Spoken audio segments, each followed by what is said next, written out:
Running salary চলতেছে। আমি ওনাকে যে বলছি যে আমার বাসার আজকে কারেন্ট কেটে দিয়ে গেছে, আমি অলরেডি বাসায় রান্না করতে পারিনি। উনি বলছে যে আমাদের কিছু করার নাই। বলছে যে কত টাকা স্যালারি দিয়েছেন, যে আপনাকে স্যালারি দিব, স্যালারি নিতে আসছেন।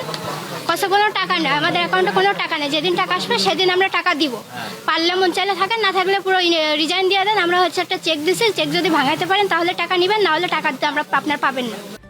আমাদের যে এইচআর ডিপার্টমেন্টের যে হেড, তাকে আমি এই মেসেজটা দিয়েছি। তো এখানে আমি লিখেছি যে স্যার আমি 3 মাসের টাকা পাই, ধার করা আছে আমার 9,000 টাকা। আমি ডিসেম্বরের টাকা পাবো 7,905 টাকা। বাকি টাকা আমি কোথা থেকে ম্যানেজ করব? এবং ঘর ভাড়া, আমার এত টাকার টেনশনে আমার আত্মহত্যা করা ছাড়া কোনো উপায় নেই। আমি খালি এই কথাটা বলেছি। উনি আমার মেসেজ সিন করেন, আমি ওনাকে ডাইরেক্ট কল দিই। কল দেওয়ার পরে উনি আমাকে ডাকে। উনি আমাকে বলে আপনি যে মেসেজ দিয়েছেন এটা ডাইরেক্টলি কোম্পানির হুমকি, আপনার বিরুদ্ধে আমরা জিডি করব।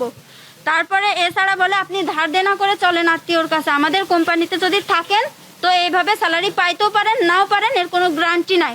এবং আপনি রিজাইন দিয়ে চলে যান, এমন ভাবে চাপ দিচ্ছে মনে হচ্ছে আমি তখনই রিজাইন দিয়ে চলে আসি। তখন আমি বলি আপনি কি চাচ্ছেন যে আমি ইনস্ট্যান্ট রিজাইন দিয়ে চলে যাই? আমার কষ্টের টাকা